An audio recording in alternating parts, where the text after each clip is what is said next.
Hello everyone, welcome to our DS English coaching classes. आज हम देखने वाले हैं एक इम्पोर्टेंट टॉपिक को, और वहाँ टॉपिक है अनसीन पैसेज। और अनसीन पैसेज को कैसे सोल्व करते हैं, आइए हम देखते हैं विस्तार से। Unseen passage class 9th, 10th, 11th and 12th और 12th के बाद भी आते रहते हैं। इन पैसेजेस को सोल्व करने के लिए हमें बहुत सारी चीज़ों का ध्यान रखना चाहिए और बहुत सारे नियमों का ध्यान रखना चाहिए, जिससे कि हमारे पूरे नंबर आ जाएं।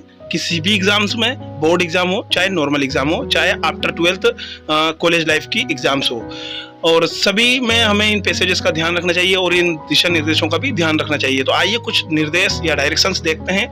जैसे कि इसमें लिखा है, read the passage quickly to get the general sense. गद्यांश का सामान्य मतलब समझने के लिए उसे तेजी से पढ़ो। इसमें क्या होगा कि जब भी हम पढ़ेंगे तो उसमें महत्वपूर्ण बातें जो हमारी बाहर निकल के आने लगेगी। Try to understand the various ideas issue raised in it. उसमें उठाए गए विभिन्न विचारों व मुद्दों को समझने की कोशिश करो, जिससे कि हमें कुछ कुछ पैसेज समझ में आने लग जाएगा। गिव ए सेकंड और third reading to grasp its meaning fully. Now you may read slowly and carefully. गद्यांश को दूसरी या तीसरी बार उसके अर्थ को पूर्णतः समझने के लिए पढ़ो। अब तुम धीरे व सावधानी से पढ़ सकते हो। आगे बढ़ते हैं। इसमें you may come across certain difficult words. You may miss there full meaning. Make a guesses by reading them to the preceding and following sentences. Just grasp the main thread of ideas rather than concentrating on words. Look for main ideas. इसका अर्थ यहाँ पर समझेंगे। कठिन शब्दों के अर्थ समझ में ना आए तो घबराओ मत, उनका संबंध आगे व पीछे के वाक्यों से संदर्भित कर समझने की कोशिश करो एवं मुख्य विचारों को ग्रहण करो। इससे क्या होगा कि हमें अर्थ जानने में सहायता मिलेगी और हम अच्छे से आंसर दे पाएंगे। नेक्स्ट पॉइंट है, read each question carefully one by one. प्रत्येक प्रश्न को एक एक कर सावधानी से पढ़ो, जिससे कि हमें हर एक प्रश्न का अर्थ समझ में आएगा और पैसेज में कहां पर हमें उसका आंसर मिलने वाला है वो भी समझ में आएगा। Now read the passage again keeping the questions in mind. Read selectively to locate answer. प्रश्नों के अर्थ जानने के लिए चयनित पठन करो। चयनित पठन करने से भी हमें फायदा मिलता है। Underline the key sentences words related to the questions. प्रश्नोत्तर से संबंधित वाक्यों शब्दों को रेखांकित करो, जिससे कि हमें ज्यादा समझ में आएगा। Pen the answers down one by one. एक एक कर प्रश्नों के उत्तर लिखो। Check and revise your answers. अपने उत्तरों की जांच करो और व सुधार करो।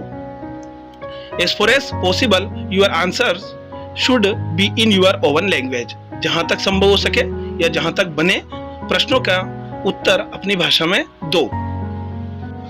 अब देखते हैं एक पैसेज कि किस प्रकार से उसे सोल्व करते हैं। तो किस प्रकार से हमें पैसेज को पढ़ना है, आप चाहें तो उसकी पूर्णतया हिंदी भी कर सकते हैं, अन्यथा अपने समझ के अनुसार उसको पढ़ करके उसके आंसर्स भी लिख सकते हैं। तो देखते हैं इसका। Discipline must be enforced yearly in life. अनुशासन को जीवन में जल्दी लागू किया जाना चाहिए।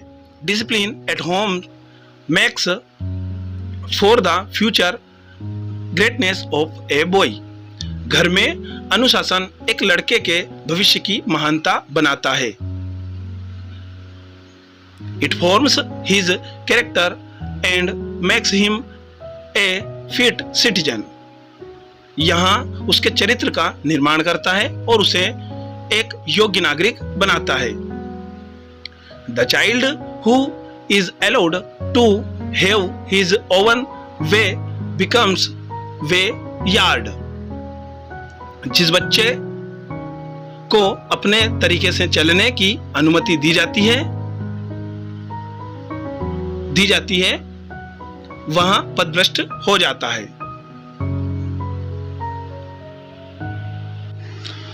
The child who is allowed all sorts of excess like running about in the sun, जिस बच्चे को हर तरह की ज्यादतियों की अनुमति दी जाती है,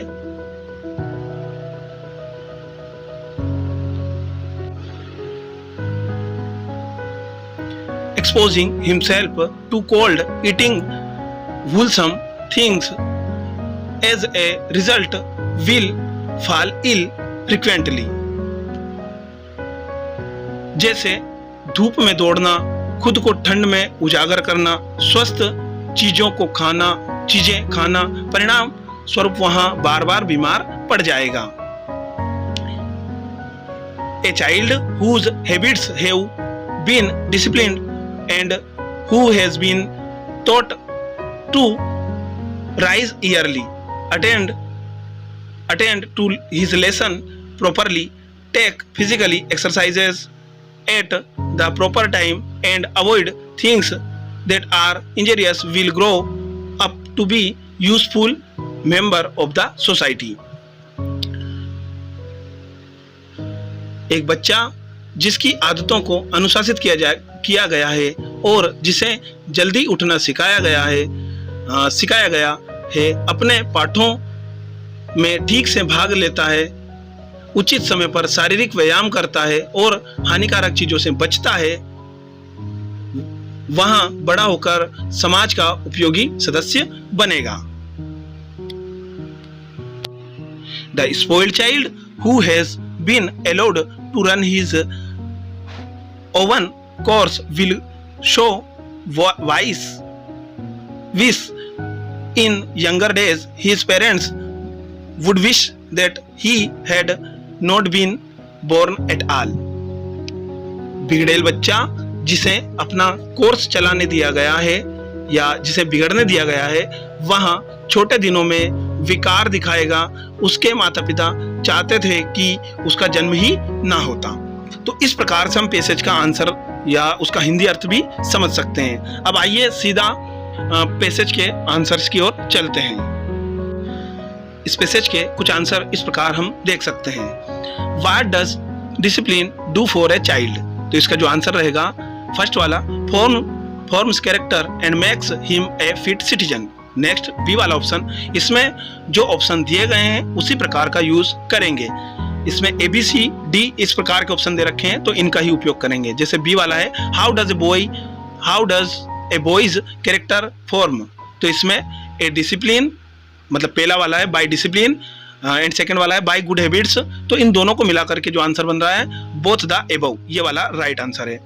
नेक्स्ट है what evils does child pick up when he is allowed to do what he likes, तो इसका राइट वाला आंसर है सेकंड वाला, catches cold and falls ill. Next है व्हाट आर गुड हैबिट्स, तो थर्ड वाला इसमें ऑप्शन है avoiding things that are injurious. Give a suitable title, तो ये तो हम जानते ही हैं, इंपोर्टेंस ऑफ डिसिप्लिन. नेक्स्ट है right antonym of the word discipline, तो इसका हो जाएगा डिसिप्लिन का indiscipline. Make noun of the word enforce, enforce का जो नाउन ढूंढना है तो वो हो जाएगा इन्फोर्समेंट.